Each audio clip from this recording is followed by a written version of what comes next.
Bienvenidos a esta nueva sección que he llamado Visual Vid Studio Responde. Es una sección donde voy a contestar todas aquellas preguntas que ustedes me hacen. ¿Preguntas de qué? Pues todo lo relacionado con la creación de piezas visuales y tal vez Photoshop si es más específico. Antes de empezar quería decirte que en la parte de la descripción voy a dejar una tabla de contenidos con todas las preguntas a las cuales voy a responder. De esa manera pues tú puedes viajar a aquella que más te interese. Y también quería decirte que si quieres que responda a una de tus preguntas, pues la puedes dejar en la parte de la descripción de este video o también me la puedes enviar por medio de Facebook o de Instagram. Bueno, entonces ahora sí pasemos a contestar la primera de las preguntas. Lo tengo por acá. Entonces la primera pregunta la hace nuestro amigo Expresión. Dice, ¿tú bocetas las ideas y luego las haces realidad en Photoshop o de una vez lo haces sin bocetar? Bueno, la respuesta es que sí. Yo hago bocetos antes de pasar a Photoshop. Y le recomiendo a todos mis estudiantes y a las personas que están aprendiendo que hagan bocetos. ¿Cuáles son las ventajas de hacer bocetos? Pues que nos dan una idea de cómo va a quedar nuestra composición o si la idea va a funcionar mucho más rápidamente que si la hacemos directamente en Photoshop. Entonces yo personalmente cojo una hoja en blanco con papel y hago un esquema rápido de cómo es que quiero comunicar la idea que tengo. Y no es necesario ser un ilustrador excepcional o saber dibujar muy bien. Yo en realidad pues no soy el mejor dibujante del mundo, pero hacer los bocetos me ayuda a visualizar cómo va a quedar. Es más, en una ocasión justamente pasé directamente a Photoshop a trabajar. Duré horas haciendo una composición y después al final me di cuenta que en realidad no me gustaba. Había perdido muchas horas y era sencillamente por la composición.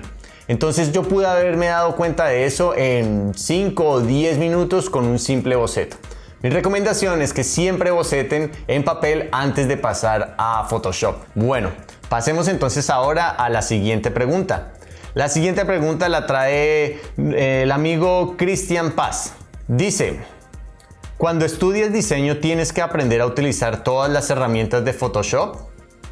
Bueno, la respuesta es sí. Cuando uno aprende o empieza a estudiar diseño gráfico, seguramente va a haber una o varias materias en las que va a utilizar Photoshop y allí va a aprender a utilizar pues todas las herramientas y en general este programa. Muy probablemente no lo aprendan a profundidad, no lo aprendan digamos con todas las herramientas que tienen, porque para eso hay cursos especializados. En realidad cuando uno estudia una carrera de diseño gráfico, pues lo que está aprendiendo son diferentes conceptos, diferentes maneras de plasmar y de comunicar esas ideas de forma visual.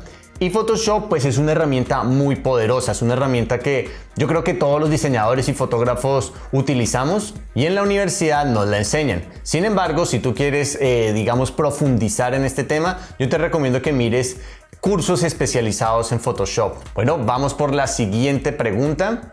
La pregunta nos la trae Elías G. Y dice, quería saber cómo obtener un mejor acabado en los trabajos de Photoshop. ¿Qué resolución recomiendas? Bueno, entonces, en esta pregunta no hay una respuesta única porque depende el objetivo que tengas. Si por ejemplo tu objetivo es publicar una imagen, no sé, en tu página web, pues entonces vas a necesitar que el peso del archivo no sea excesivo. Y cuando tenemos una imagen con demasiada calidad, pues el archivo va a quedar bastante pesado.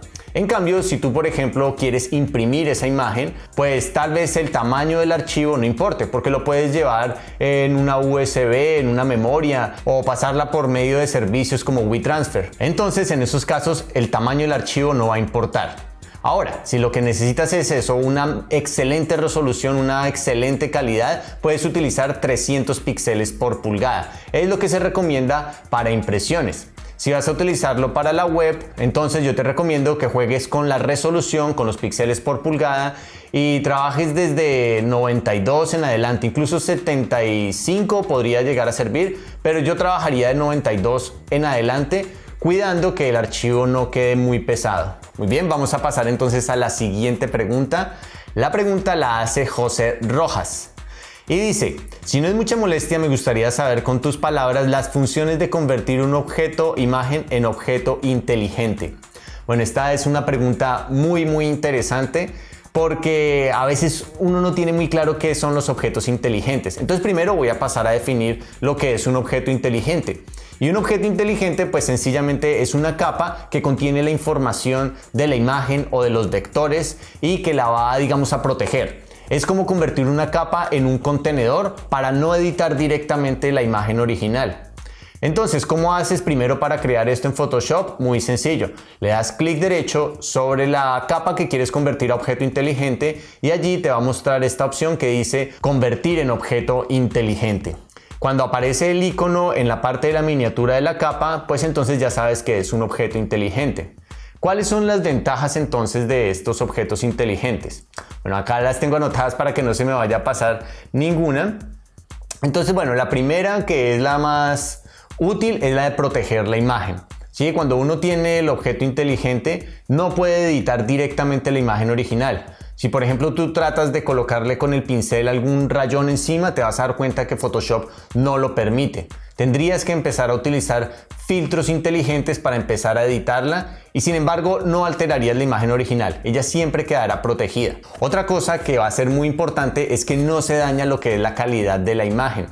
Es decir, cuando tú tienes una imagen rasterizada, que es como normalmente las traemos, cuando no tiene ese icono pequeño en la capa, y digamos tú la escalas, la haces mucho más pequeña, presionas Enter para que haga ese cambio y después la vuelves a agrandar, te vas a dar cuenta que se pixela totalmente, se daña la resolución absolutamente. En cambio, cuando lo tenemos como un objeto inteligente, por más que lo escalemos, que lo hagamos grande, pequeño, la imagen no se va a alterar, la resolución se va a mantener y la calidad no se va a dañar. Entonces ese también es un punto muy importante.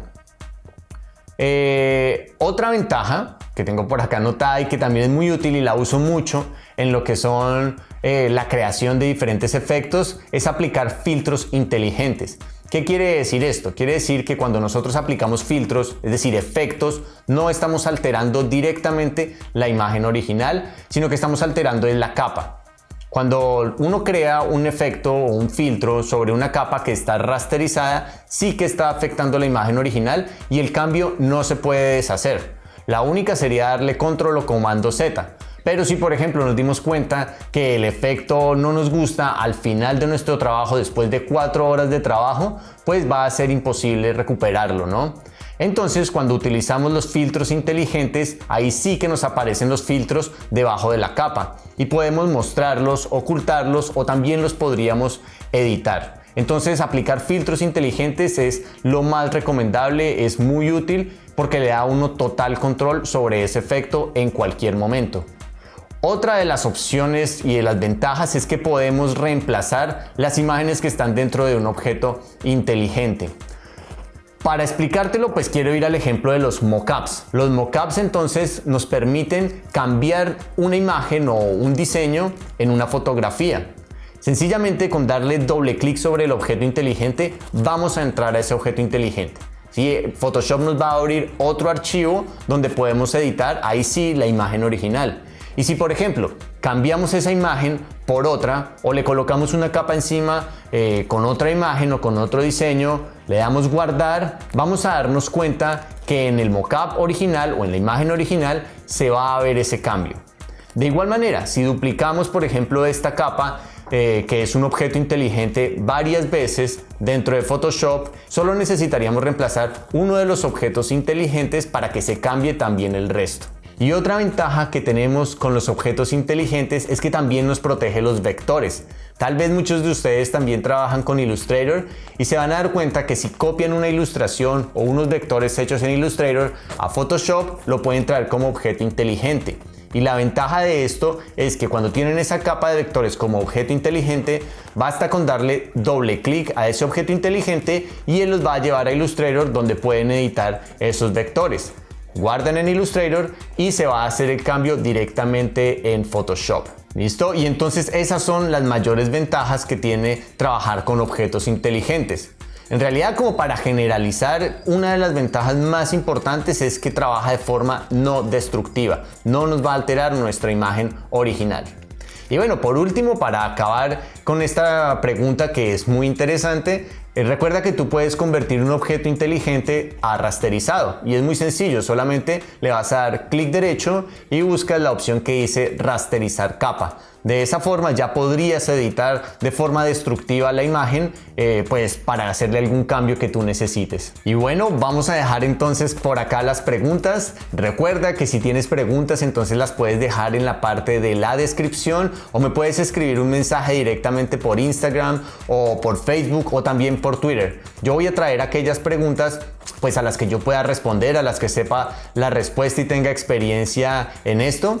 Y pues nada, entonces te deseo una excelente semana. Nos vemos entonces en otro video. Bueno, por último me faltaba decirte que estoy pensando en hacer esta sección cada 15 o cada 20 días, o sea, cada tercera semana, y lo voy a publicar acá en el canal de YouTube y también en Facebook. Entonces ahora sí, me despido, te deseo una excelente semana y nos vemos en otro video. Adiós.